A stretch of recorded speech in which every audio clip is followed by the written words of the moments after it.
বিহারে বিজেপির জয়ের পর উচ্ছ্বাসে ফেটে পড়ল পুরুলিয়া। আজ পুরুলিয়া স্টেশন থেকে ট্যাক্সি স্ট্যান্ড পর্যন্ত জমকালো বিজয় মিছিল করল পুরুলিয়া জেলা বিজেপি। দলীয় পতাকা, ঢাকঢোল আর গেরুয়া আবিরে রাঙা হয়ে উঠেছিল গোটা শহর।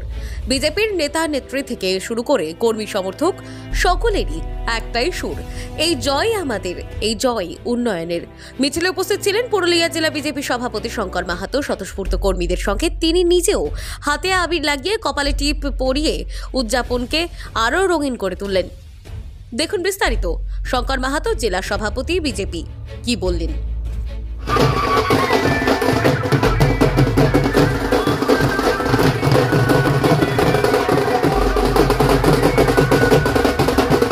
দেখুন, বিরোধীরা চেয়েছিল বিজেপিকে বদনাম করে, মোদি যোগীকে বদনাম করে একটা ন্যারেটিভ সৃষ্টি করা এবং কোনো হিসাবে জয়লাভ করা।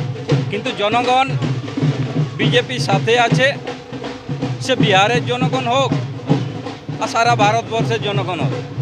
এই বিহারের নির্বাচনে এটা স্পষ্ট এবং